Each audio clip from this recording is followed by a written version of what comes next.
SK21 Volume 2 Surgery Paper number 3 और Lecture number 2 है. Which of the following statement best describes the primary physical function of the lymphatic system? तो primary physical function of lymphatic system कौन सा describe करेगा among the following? Drainage of excess interstitial fluid and return of lymph to the venous circulation, transport of antigens and immune cells from peripheral tissue to regional lymph nodes, clearance of pathogen cellular debris, foreign particles while lymph and lymph node, और continuous production of erythrocyte. तो आपके साथ जो है primary physical function of lymphatic system है कि ये आपके साथ drainage of excess interstitial fluid and return of lymph to the venous circulation करवाएगा. ठीक है, ये इसका मोस्ट एसेंशियल और प्राइमरी फंक्शन है कि ये आपके साथ drainage of the interstitial fluid that has leaked from the capillaries, preventing edema and returning it to the blood. फिर है patient presents with cough, fever, chest x-ray shows bilateral hilar lymphadenopathy. एक keyword ये है bilateral hilar lymphadenopathy. Histology of lymph node पे आपको non caseating granuloma, तो ये तो typical हो गया sarcoidosis के लिए. Sarcoidosis systemic inflammatory disease है जिसमें आपके साथ फॉर्मेशन होती है नॉन केसिएटिंग ग्रेनुलोमा की in various organ, most commonly lungs and lymph nodes, with classical chest X ray finding being bilateral hilar lymphadenopathy. TB में आपके साथ केसिएटिंग ग्रेनुलोमा होता है और बायलैटरल ने यूनिलैटरल हाइलर लिम्फेडेनोपैथी होती है. A 25-year-old woman presents with amenorrhea, hirsutism and overweight. Pelvic ultrasound पे आपको मल्टीपल ओवेरियन सिस्ट्स नज़र आ रहे हैं. एलिवेटेड टेस्टोस्टेरोन और LH और FSH रेशो भी एलिवेटेड है.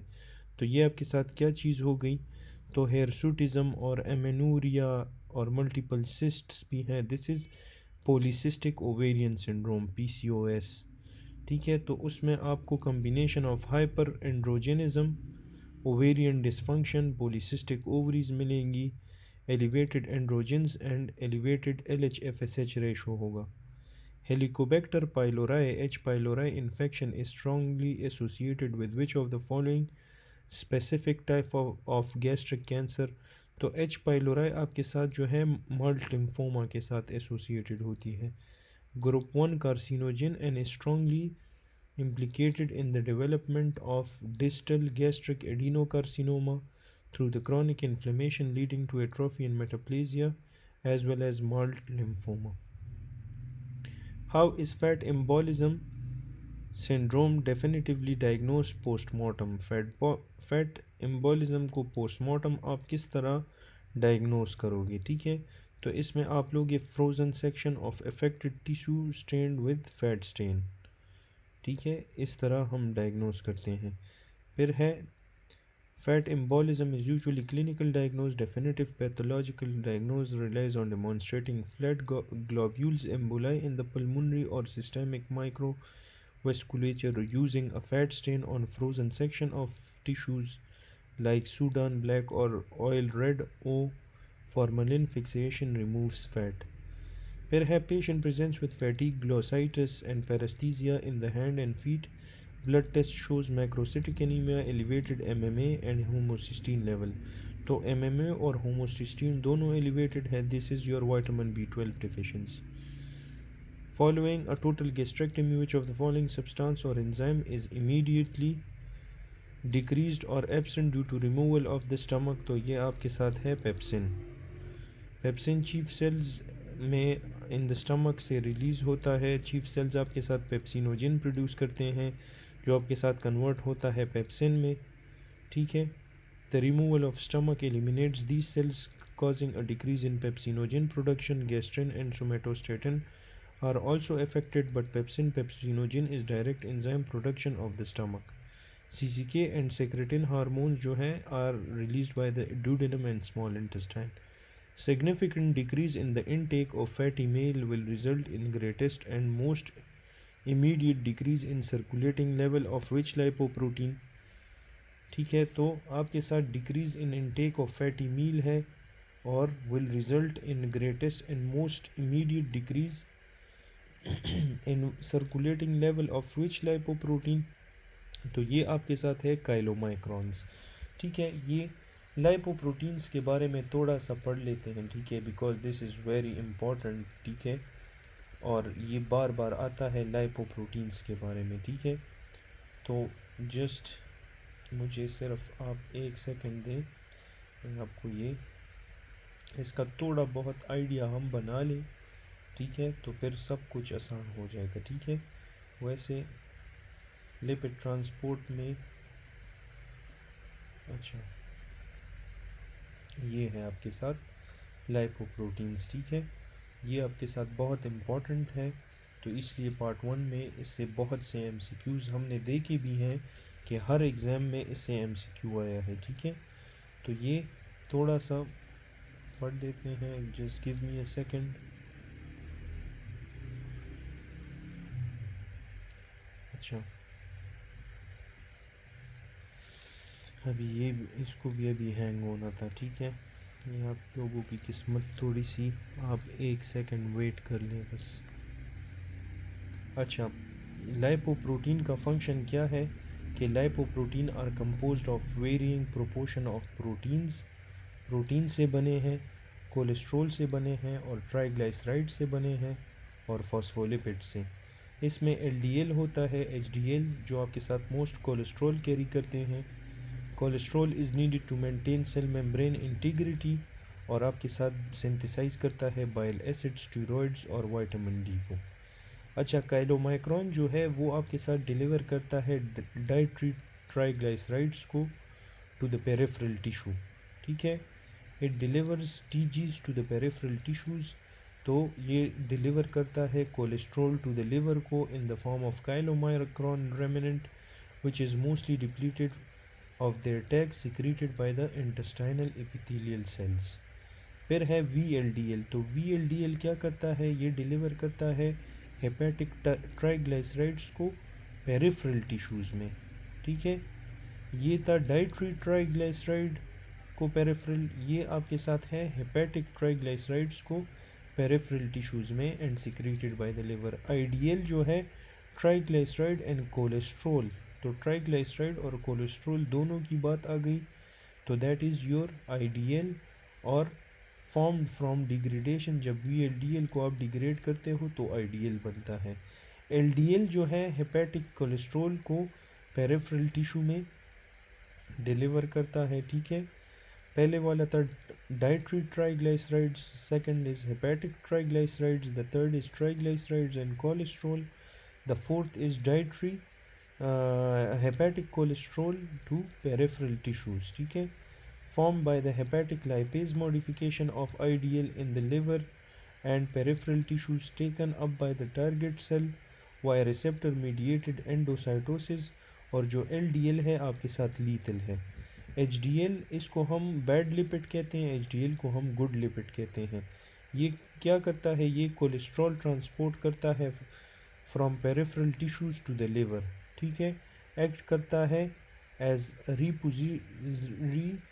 Repository for ApoC and ApoE secreted by both liver and intestine, alcohol increase synthesis करवाता है, और HDL इज़ हेल्दी, इसको हम गुड लिपिड कहते हैं, और जो LDL है उसको हम बैड लिपिड कहते हैं, ठीक है। तो अच्छा, अभी ये थोड़ा सा जानना थोड़ा इम्पोर्टेंट है, ये फेमिलियल डिसलिपिडीमियाज जो हैं, ठीक है। ए बीटा लाइपोप्रोटीनीमिया हम किसे कहेंगे, ये एक ऑटोसोमल रिसेसिव म्यूटेशन है in the gene that encodes microsomal transfer protein, ठीक है, काइलोमाइक्रॉन VLDL LDL एब्सेंट, तो म्यूटेशन होती है in the gene that encodes MTP protein, ठीक है, डिफिशेंसी ऑफ APO48 ApoB 100 होता है, और इसमें आपके साथ infants affected infants presents with severe fat, malabsorption, steatorrhoea, failure to thrive. अच्छा, ये टाइप्स पढ़ते हैं, ये आपके साथ सबसे इम्पॉर्टेंट चीज़ है, ठीक है, इस पर बहुत ज़्यादा MCQs हैं, 1 2 3 4 टाइप्स है। 1 जो है आपके साथ 1 और 3 ऑटोसोमल रिसेसिव है, 2 और 4 ऑटोसोमल डोमिनेंट है। 1 में आपके साथ लाइपोप्रोटीन लाइपेज की डिफिशिएंसी होती है, या ApoC2 की डिफिशेंसी होगी। ठीक है, 2 में आपके साथ डिफेक्टिव LDL रिसेप्टर होगा और उसके अलावा आपके साथ डिफेक्टिव B100।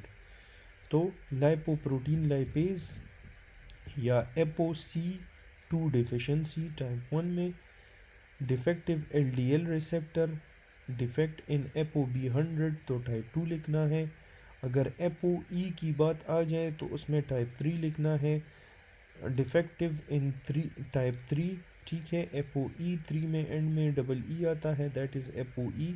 और जो 4 है उसमें आपके साथ ओवर प्रोडक्शन हो जाती है VLDL की। तो ये पार्ट 1 को बहुत पसंद है ये MCQ, over production of VLDL जो है टाइप 4 हाइपरग्लाइसेराइडीमिया में है। टाइप 1 में आपको काइलोमाइक्रान ट्राइग्लाइसराइड कोलेस्ट्रॉल मिलेगा। टाइप 2A में आपको LDL और कोलेस्ट्रॉल मिलता है। टाइप 2B में आपको LDL कोलेस्ट्रॉल तो सेम है लेकिन उसके साथ VLDL भी मिलता है।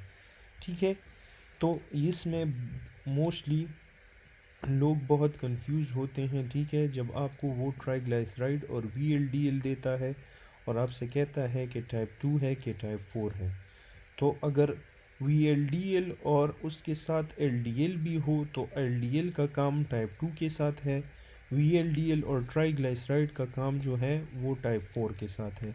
टाइप 1 जो है पैंक्रेटाइटिस हेपेटोस्प्लीनोमेगैली, इसके बारे में सबसे इम्पॉर्टेंट चीज़ है कि ये एरप्टिव या प्रोरेटिक ज़ैंथोमा कॉज करवाता है। ये पार्ट 1 का MCQs है। ठीक है, और क्रीमी लेयर इन सुपरनेटेंट। तो प्रोरेटिक ज़ैंथोमा के बारे में अगर पूछे तो आपने टाइप 1 लिखना है, या एरप्टिव ज़ैंथोमास का पूछे तो टाइप 1 बताना है। टाइप 2 में जो है heterozygotes have cholesterol 300, homozygotes have cholesterol more than 700, accelerated atherosclerosis, और इसको हम क्या कहते हैं, टेंडन ज़ैंथोमा। तो पार्ट 1 में ये MCQ है टेंडन ज़ैंथोमा के बारे में। ठीक है, तो टेंडन ज़ैंथोमा की बात आ गई, आपने टाइप 2 लिखना है। इसमें LDL की बात करनी है, LDL के साथ कोलेस्ट्रॉल या VLDL होगा। डिफेक्टिव LDL रिसेप्टर या B100 में मसला होगा। टाइप 3 की बात आ जाए तो उसमें आपने पाल्मर ज़ैंथोमा के बारे में कहना है। ठीक है, पहले वाला था प्रोरेटिक, second one was tendon, the third one is your palmar xanthoma. ठीक है, और अगर आपके साथ VLDL और काइलोमाइक्रॉन्स की बात आ जाए तो टाइप 3 जो कि आपके साथ 3 में E आता है, तो ApoE की डिफिशेंसी या डिफेक्टिव रिसेप्टर होगा। और टाइप 4 में आपके साथ ओवर प्रोडक्शन हो जाती है VLDL की, तो इसमें ब्लड में VLDL और ट्राइग्लाइसराइड्स इंक्रीज़ होंगे। इसका जो सबसे इम्पॉर्टेंट बात इसमें है that is it is related to insulin resistance. तो ये इस पे MCQ आता है, पार्ट 1 में भी आया है। और hypertriglyceridaemia can cause acute pancreatitis, तो ये एक्यूट पैंक्रेटाइटिस पे भी MCQ आया है। तो इसमें this was full of part 1 MCQs। ठीक है, तो ये चीज़ आप याद करें, ये मैंने आपके साथ डिस्कस करनी थी because this was important. 2-3 minute extra लग गए लेकिन खैर है, this will be very beneficial for you. ठीक है, तो the thing is a significant decrease in intake of fatty meal will result in greatest and most immediate decrease in which circulating level of lipoproteins, तो that is your काइलोमाइक्रॉन्स, क्योंकि काइलोमाइक्रॉन्स आपके साथ lipoprotein responsible for transporting exogenous triglyceride from intestine to tissues. Their presence in the blood is directly dependent on recent fat intake, making them the first lipoprotein to significantly decrease following a reduction in fatty meal.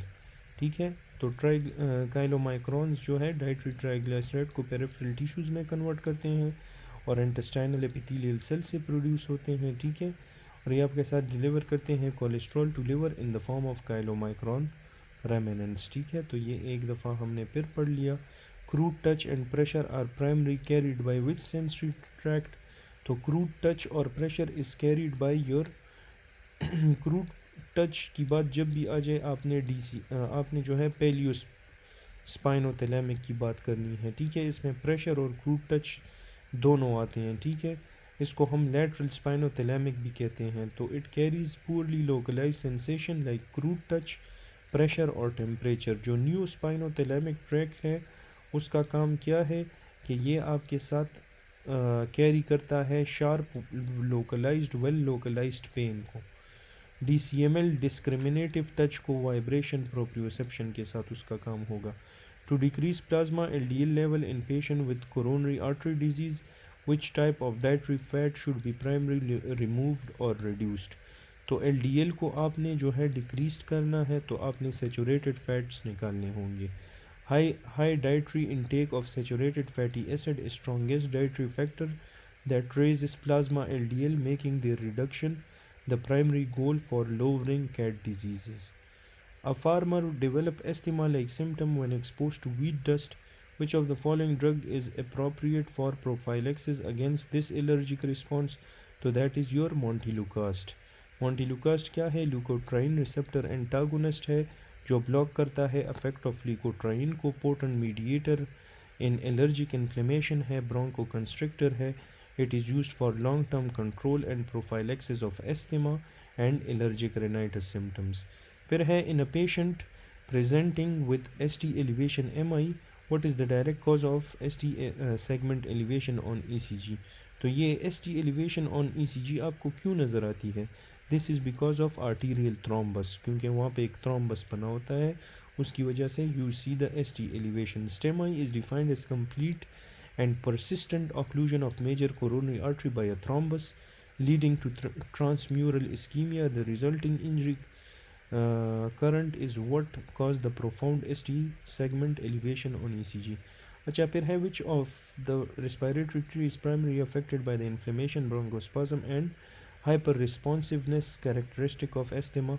तो ऐसा कौन सा part of the respiratory tree है जो कि आपके साथ asthma से अफेक्ट होता है? That is your bronchioles and small bronchi. तो ये आप याद रखो कि एस्थमा इन्वॉल्व्स द ब्रोंक्यूल्स, ठीक है। Inflammation of and smooth muscle spasm affect the medium and small size bronchi and bronchioles, which are the site of highest airway resistance and responsible for clinical finding of wheezing and airflow limitation। अच्छा, फिर है due to defective chloride transport leading to thick viscous secretion in the lungs, patient has cystic fibrosis, highly prone to developing which chronic pulmonary condition। तो cystic fibrosis में there is a risk of developing bronchiectasis, ठीक है। A patient using eye drops reports sore or bitter taste in the mouth shortly after application। Which anatomical structure is first point to contact between the drug solution and the taste receptor। तो ये drug पहले आपके मुंह में कौन सी चीज़ को जो है टच करेगा? So it will touch your nasopharynx, ठीक है। जब भी आप टॉपिकल आई मेडिकेशन देते हो कंजक्टाइवल सैक में थ्रू द पंक्टा, ये जाता है इनटू द नेज़ोलैक्रिमल डक्ट, वहाँ से it empty into the nasal cavity. ये फिर ट्रेवल करता है बैक ऑफ द थ्रोट में फेरेंक्स या ओरल कैविटी में where it can stimulate taste receptors causing characteristic sour और बिटर टेस्ट। तो पहले जाएगा लैक्रिमल पंक्टा में, फिर कैनिकुलाई में, फिर सैक में, फिर नेज़ोलैक्रिमल डक्ट में, inferior meatus of nasal cavity के थ्रू नेज़ोफेरिंक्स चला जाता है। और if ask transport channels pathway, तो transport channel pathway is your nasolacrimal duct. अगर final destination area of contact की बात आ जाए विद टेस्ट रिसेप्टर, पर आपने नेज़ोफेरिंक्स लिखना है। IV drug abuser is hospitalized with infective endocarditis, which organism is most common cause of endocarditis in this patient population। तो IV drug abuser में आपके साथ स्टेफ ओरियस की वजह से होता है, ठीक है। अच्छा, deficiency of 1 millibrand factor leads to defect in which stage of hemostasis। तो 1 millibrand factor अगर आपके साथ इसकी डिफिशेंसी होगी तो आपके साथ क्या होगा कि प्लेटलेट एडहेजन नहीं होगी, ठीक है। तो 1 millibrand प्लेटलेट एडहेजन कॉज करवाता है, ये आपने याद रखना होगा। It acts as a bridge between sub endothelial collagen and GP1B receptor on platelets, mediating initial adherence to the site of injury। It is critical for platelet plug formation। Which combination represent the standard first line 4 drug regimen for initial treatment of active TB। तो initial treatment of active TB में हम ripe देते हैं, तो इसमें आप ढूंढो RIPE, option B ठीक लग रहा है, ठीक है। A full term newborn presents on the second day of life with recurrent villus vomiting and failure to pass meconium। Abdominal X-ray shows double bubble sign आपको duodenal atresia double bubble sign Down syndrome में मिलता है, ठीक है, या duodenal एट्रीजिया के साथ associated होता है। 30-year-old woman presents with episode of unilateral vision loss, tingling sensation and limb weakness that resolve and recur. MRI of the brain shows multiple discrete lesion including plaques near the corpus callosum. तो ये आपके साथ क्या चीज़ है? This is neuromyelitis optica, this is multiple sclerosis, sorry, multiple sclerosis autoimmune disease है जिसमें CNS involve होता है, कैरेक्टराइज बाय इन्फ्लेमेटरी डीमाइलिनेशन, और न्यूरोलॉजिकल डेफिसिट्स आपको नज़र आते हैं which are typically separated in space and time with corpus callosum plaques being the classical finding. तो कॉर्पस कैलोसम प्लेक्स नज़र आए तो आपने आंख बंद करके मल्टीपल स्क्लेरोसिस को पिक करना है। What is the most common cytogenic mechanism that leads to Klinefelter syndrome, a condition characterized by male phenotype with primary hypogonadism। तो आपको क्लाइनफिल्टर में नॉन डिसजंक्शन ड्यूरिंग मियोसिस मिलती है, ठीक है, ये हमने पढ़ा भी है। नॉन डिसजंक्शन का मतलब है फेलियर ऑफ क्रोमोसोम और chromatids to separate properly during the cell division, ठीक है। ये आपके साथ मदर या फादर एनी साइड में प्रॉब्लम हो सकता है, ठीक है, और आपके साथ इसमें एक extra chromosome leading to 47XXY। The hyperphosphorylation and aggregation of which protein into neurofibrillary tangles is key pathological hallmark of Alzheimer's disease. तो इसमें आपको कौन सा टाउ प्रोटीन न्यूरोफिब्रिलरी टैंगल्स करवाता है। माइक्रोट्यूब्यूल एसोसिएटेड प्रोटीन है that becomes hyperphosphorylated aggregates into the insoluble neurofibrillary tangles, और which are one of the 2 main brain lesions in Alzheimer's disease. उसमें बीटा एमाइलॉइड प्लेक्स भी आपको नज़र आते हैं। एंड एड्स पेशेंट, उसका CD4 काउंट बिलो 100 है, develop severe watery non bloody diarrhoea that is profuse and chronic, oocysts are detected and acid fast staining of the stool. What is the most opportunistic cause of this bacteria. तो HIV patient, AIDS patient जिसमें watery non diarrhoea होगी, this is due to cryptosporidium parvum, ठीक है। Cryptosporidium पार्वम जो है self limiting diarrhoea है, और chronic severe watery diarrhoea होती है विद एड्स।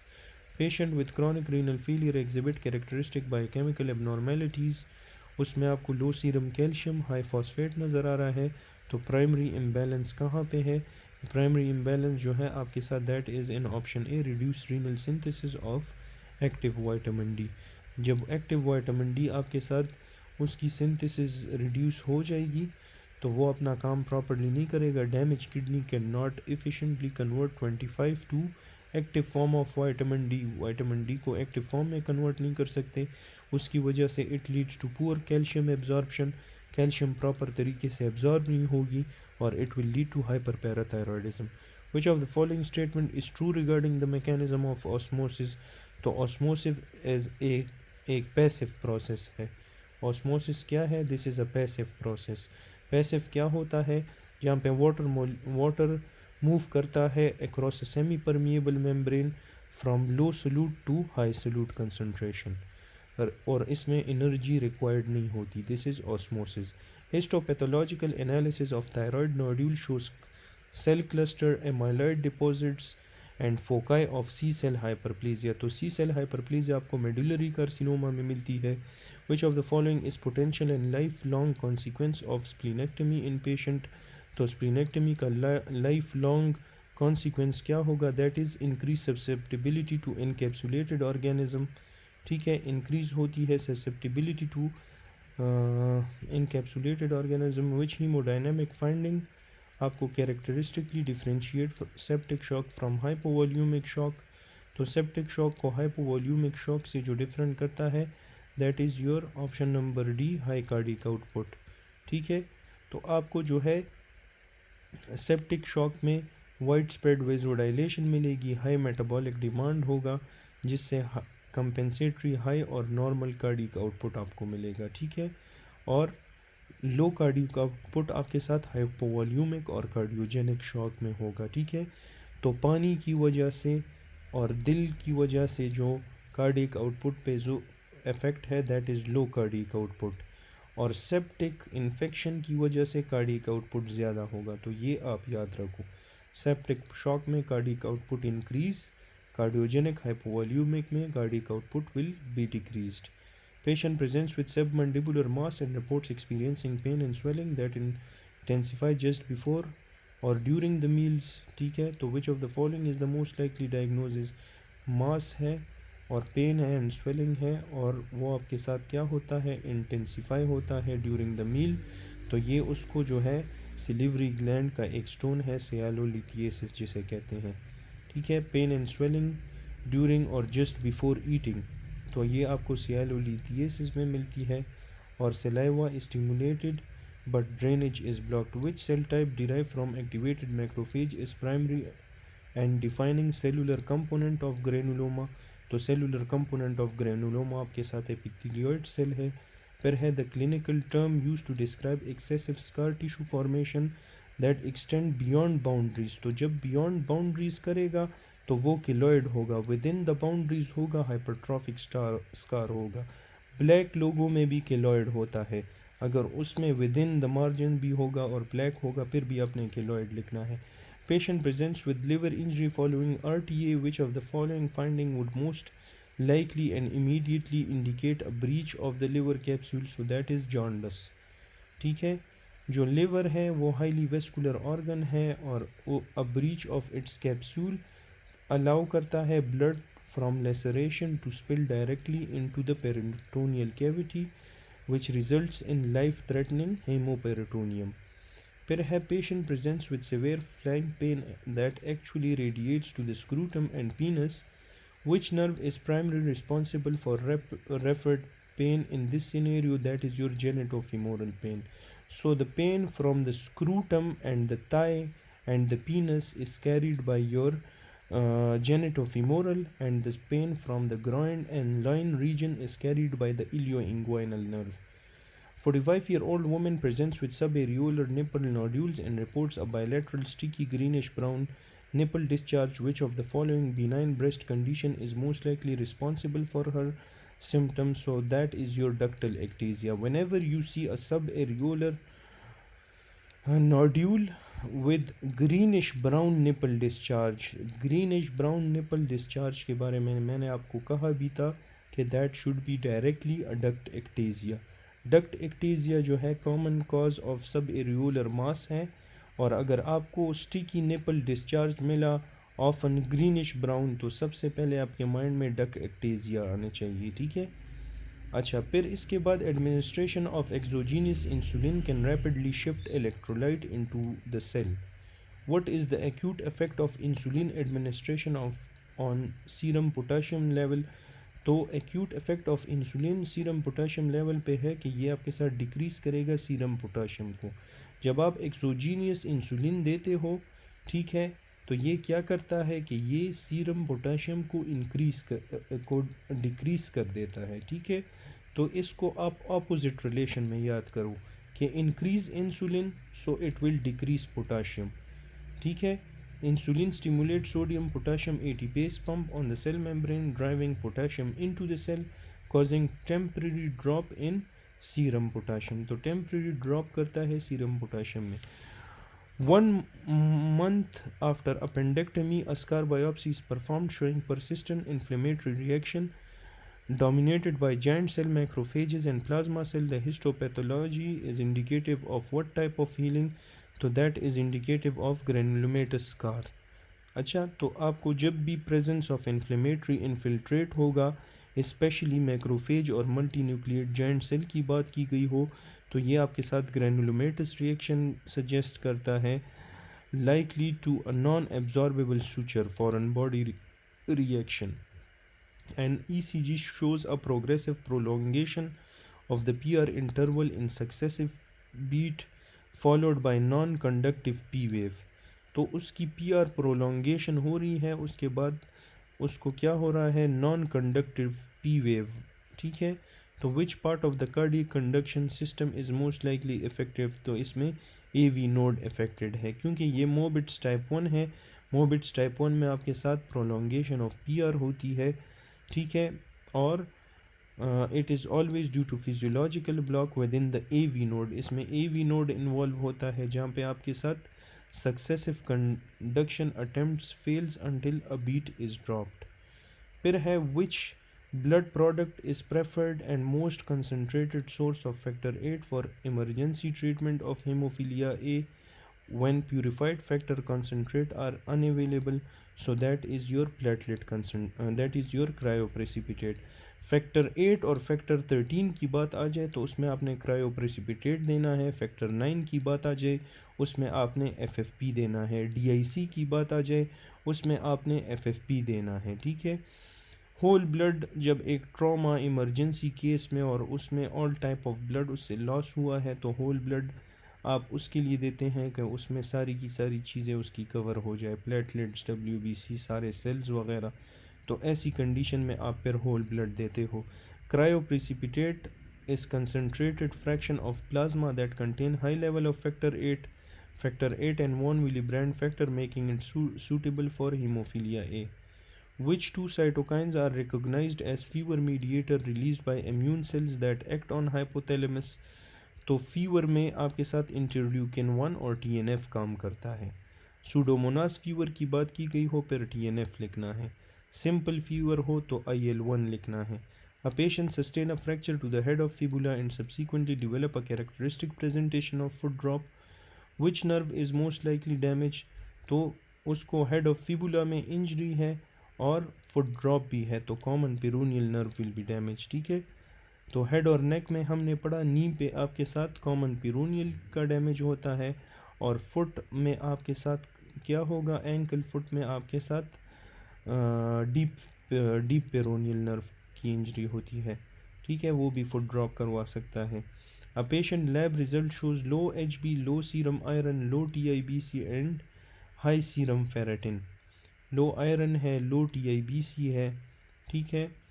लो TIBC आपके साथ आयरन डिफिशिएंसी में तो इंक्रीज TIBC होती है, इसमें फेरेटिन भी ज़्यादा है। ठीक है। तो what type of anaemia is this? तो ये मुझे आयरन डिफिशिएंसी तो नहीं लग रहा। This is anaemia of chronic disease जिसमें TIBC आयरन डिफिशिएंसी के ऑपोजिट होता है। आयरन डिफिशिएंसी में फेरेटिन कम होता है, TIBC इंक्रीज्ड होती है। TIBC कम हो तो that is anaemia of chronic disease. Anaemia of chronic disease जो है उसमें low serum iron, low TIBC leading to high intravascular stores, high ferritin despite the inability to produce red blood cells efficiently. 7-month pregnant woman presents with severe idiopathic thrombocytopenic purpura and petechial rash. What is the standard immediate management? तो इसमें standard immediate management is your high dose corticosteroid and IVIG. The pain of acute appendicitis over umbilical region is referred through. तो acute appendicitis over the umbilical region is referred through the T10. फिर उसके बाद है patient presents to the emergency room following knife injury to the gluteal region. ठीक है। knife injury है to the gluteal region, specifically superior to the piriformis muscle. Which major nerve is most likely to be injured at this location? तो superior to the piriformis और gluteal injury है तो इसमें आपके साथ क्या, इसमें आपके साथ सुपीरियर ग्लूटियल नर्व इंजर होगा क्योंकि it exits the pelvis through the greater sciatic foramen superior to the piriformis muscle. तो above the piriformis muscle gluteal nerve और ग्लूटियल वेसल होते हैं। ठीक है। तो यहाँ पे सुपीरियर ग्लूटियल वेसल्स आपके साथ इंजर्ड होंगे। ठीक है। अच्छा, if an expected gram-positive bacterial pathogen cannot be isolated or grown in standard laboratory culture despite strong clinical evidence of infection, what is the most appropriate next step for rapid identification? तो ये है PCR. PCR is molecular technique that can directly detect the presence of organism genetic material in clinical samples even if the organism is non-viable or difficult to culture.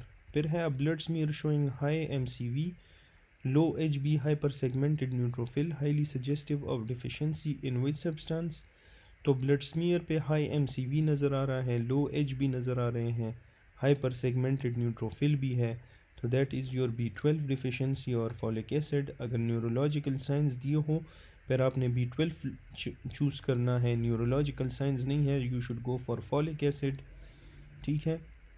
फिर इसके बाद है 45-year-old woman who underwent hysterectomy several months ago presents with symptoms of sphincter incompetence. Which diagnostic test is most appropriate for evaluating the function and structure of the anal sphincter complex?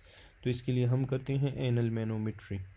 ठीक है, anal manometry initial function test है जो आपके साथ measure करता है the resting and squeeze pressure of the anal sphincter. अच्छा, फिर 65 ये इनकॉम्पिटेंस को डायग्नोज करता है. 65-year-old male smoker with 4-month history of progressive dysphagia initially for solids later for liquids. तो प्रोग्रेसिव डिस्फेजिया आपको कार्सिनोमा में मिलती है. ठीक है, अगर आपके साथ एक्लेजिया होता तो इसमें directly dysphagia to both solids and liquid होता. लेकिन प्रोग्रेसिव डिस्फेजिया की बात आ जाए तो आपने स्क्वेमस सेल कार्सिनोमा या कार्सिनोमा की तरफ जाना है. एंडोस्कोपी में mass located in middle third of oesophagus, यहाँ पे और भी आसान कर दिया. Which type of nutrient are primarily affected by the pancreatic insufficiency due to reduced digestive secretion? So that are your fats. कौन से nutrients affect होते हैं pancreatic insufficiency में due to reduced digestive enzyme secretion? That are your fats. ठीक है, वो क्या है? वो आपके साथ है fats. चाहिए explanation है कि pancreatic insufficiency में it affects the digestion of fats as the pancreas is the main source of lipase. तो एंजाइम जो नीडेड होता है to break down the fats, उसकी डिफिशिएंसी आपके साथ माल डाइजेशन और स्टेटूरिया कॉज करवाती है. ठीक है, और digestion of protein is done by trypsin into chymotrypsin and starch is also affected the starch by amylase. ठीक है, the intestine can partially compensate for this deficiency using the brush border enzyme.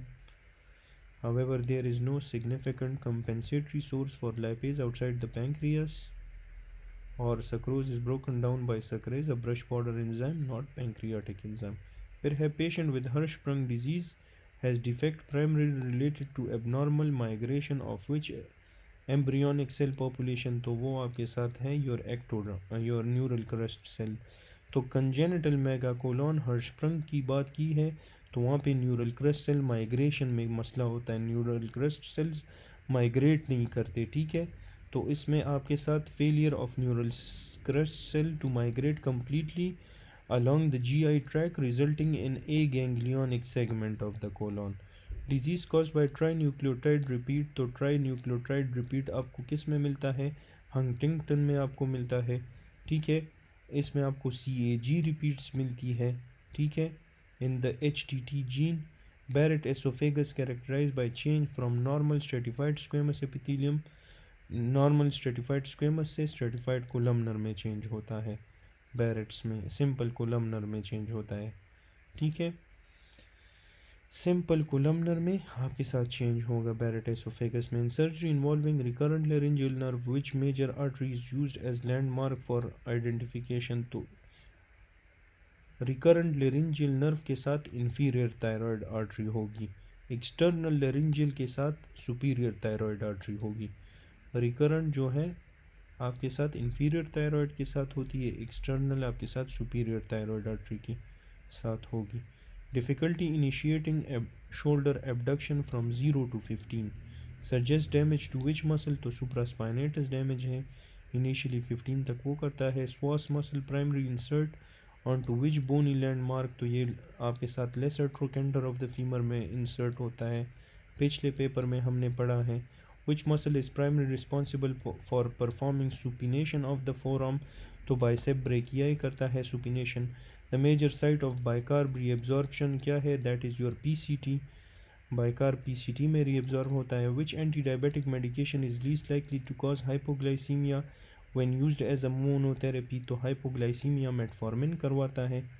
ठीक है, metformin decrease करता है hepatic glucose production को, increase insulin sensitivity और increase insulin secretion, therefore has low risk of causing hypoglycaemia. तो least likely to cause hypoglycaemia that is metformin. ठीक है, इसमें ये करेक्ट कर ले, लीस्ट लाइकली में मेटफॉर्मिन आएगा. ये बाकी सारे तो हाइपोग्लाइसीमिया कॉज करवाते हैं. Which technique is use to confirm the patency of portal venous system by injecting a contrast agent? तो कौन सा टेक्निक आप यूज़ करते हो to confirm the patency of portal venous system? तो that is your injection into the portal vein. The most definitive way to visualize and assess the flow and structure of portal vein is by direct injection of contrast agent into the vein itself. The ligamentum teres is the remnant of umbilical vein and is usually fibrosed. Injecting there is not a standard method for portal visualization. Which anti-Parkinson drug is known to cause Coombs positive hemolytic anemia due to proposed immune mediated mechanism? तो anti parkinsonism जो कूम positive haemolytic anaemia cause करवाता है ये आपके साथ है L-dopa.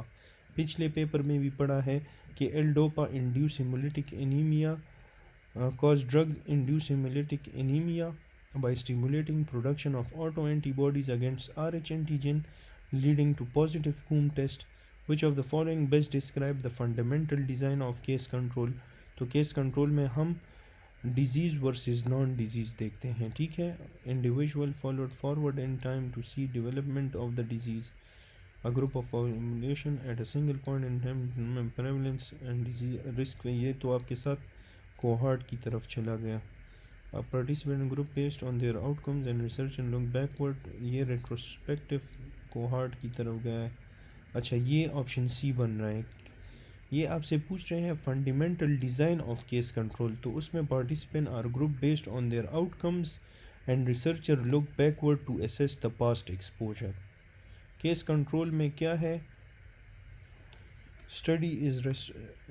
Case control study is always retrospective. It starts with the outcome and compares the frequency of historical exposure between the two groups. Which protein is primarily responsible for anchoring actin filament and providing elasticity to the muscle sarcomere, acting as a molecular spring?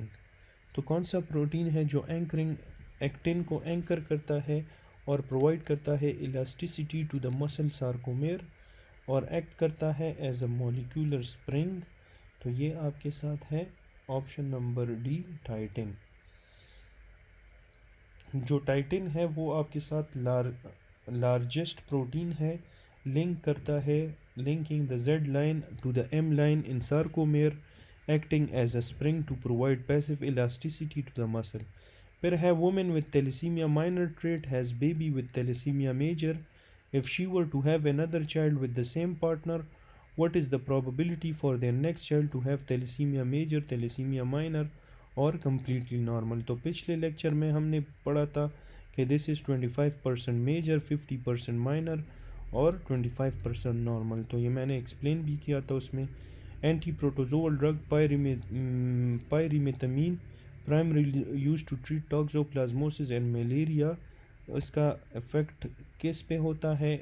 It exerts its effect by inhibiting the dihydrofolate reductase। तो ये भी पिछले paper में पढ़ा है। Microcytic anaemia characterize by presence of prominent basophilic stippling आपको lead poisoning में मिलती है, ठीक है। अगर लेड पॉइजनिंग हो तो डायरेक्टली पिक लेड पॉइजनिंग।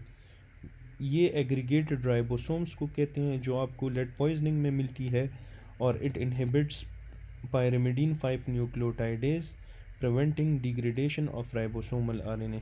फिर patient laboratory test shows sodium 140, chloride 96, HCO3 22, तो 96 plus 22 minus 140, तो that is your anion gap which will be equal to 22।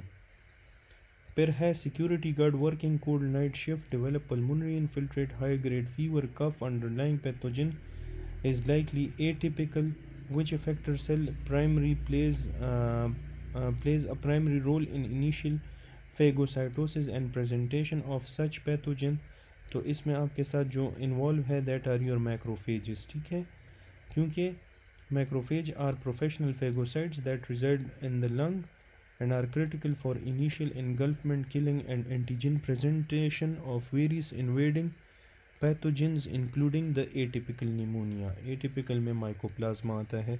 Histological examination of liver of alcoholic person revealing accumulation of vacuoles within the hepatocyte, तो ये hepatic steatosis हो गया, ठीक है। Hepatic steatosis is the earliest sign in alcohol related liver change. इसमें fatty accumulation within the liver cells मिलेगी। The increase in heart rate observed following a hemorrhage is reflex response, primary aimed at compensating for the immediate decrease in, तो इसमें immediate decrease होगा in the venous return. Perhaps patient presents after a fall on the outstretched hand. On examination, there is tenderness localized within the anatomical snuff box. Which bone is fractured? though outstretched hand पे scaphoid will be damaged. ठीक है. Patient report episode of pallor, dizziness, shortness of breath, and syncope that are typically triggered by prolonged standing or sudden positional change. What is the most likely cause of syncope? The most likely cause of syncope is your vasovagal syncope, जो आपके साथ common reflex है, where an exaggerated vagal response leads to bradycardia and vasodilation causing transient cerebral hypoperfusion cause करवाते हैं, or it is triggered by emotional stress or standing. Perhaps patient experience pain, difficulty when combing her hair or reaching for high cupboard. The nerve supplying these muscle arise from which part of the brachial plexus? तो ये आपके साथ upper part of the brachial plexus से originate होते हैं. Suprascapular nerve की बात हो रही है, जो supraspinatus को सप्लाई करता है, infraspinatus को सप्लाई करता है, और ये डायरेक्ट ब्रांच है of the upper trunk of brachial plexus का. ठीक है. तो अच्छा, this was I guess all for the surgery paper. So if you are liking these videos, please before turning off subscribe कर लें और फिर you can leave. Thanks for watching and inshallah see you in the next video.